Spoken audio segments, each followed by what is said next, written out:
This is the Domaine d'Aqueduc. Aqueduc. Cuvée de Trois Vieilles. Three olds.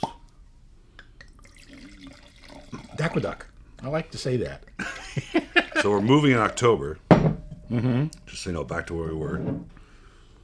That's further away. Holy mackerel! It's going to be too far for me to drive 5, out 6, here. 7, 8 blocks. Well, that's 5, 6, 7, 8 blocks too far. Now, talk about departure from what we just tasted, right? Mm-hmm. Similar grapes. Ooh wee!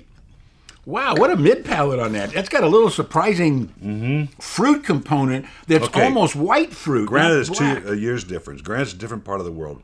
But right before the finish, you get that same sort of complexity and smokiness and Syrah. Yeah, but I also get a little white peach in there, which you don't get with red wines. And the mid palate, just before the end, there's just little, peachy sort of nectarine kind of component in there. It's really fascinating. So I don't think this goes with those beef ribs. This goes with something else. This goes with like pork meatballs or something. Pork meatballs, those are good at Mama Toronto's and Palos Verdes. Those are phenomenal. Duché. Well, I'd serve this with my gumbo on Sunday as well. Domaine de l'Aqueduc. Lacaduc. Easy for you to I say. like a lacaduc. Say that fast 3 times. Okay. You come to the viaduct. Why do you need a viaduct? I don't know, viaduct.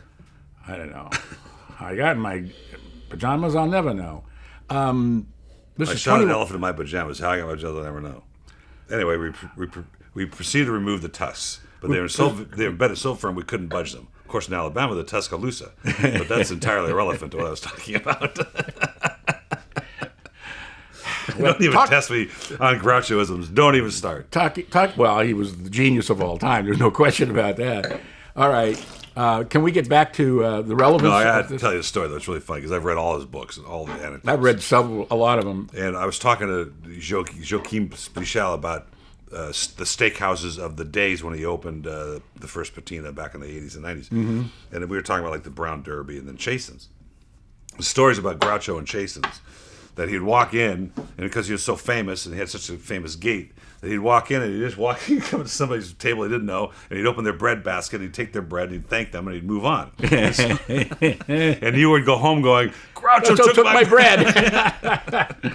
Well, every now and then I get into a Groucho mood and I'll go on YouTube and find old videos of him on like, What's My Line? Mm-hmm. They are hilarious because here he's with 3 of the staunchest, most quietest and reserved people: Dorothy Kilgallen and Bennett Cerf and Arlene whatever and everything. And he has them in stitches. They can't control themselves. Yeah. They laugh so hard. I didn't know Bennett Cerf was on that. Bennett Cerf, yeah, he was on that show.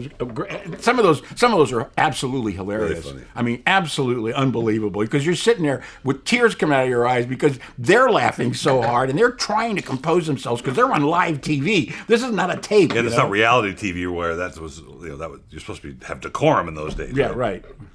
Anyway, can we get back to the wine just for the hell of it? Yeah, what the hell? Okay, this comes from Languedoc, I assume. Yes. Okay, and it's I forgot this dish. I know the This is area, really delicious. But it's really, I'm fascinated because it's a brighter, fresher, younger version of what we just tasted. In those different parts of the world. $21.99 on the shelf and $14.99 reorder. God, I'm at a 97 too, 98. That wine's really, really. It's so different though, I mean, there's something. I didn't get what I was expecting. The nose is different than the character, and the character sort of changes on you, right? Mm-hmm. It's sort of different. I'm really excited about that. That's a really nice bottle of wine.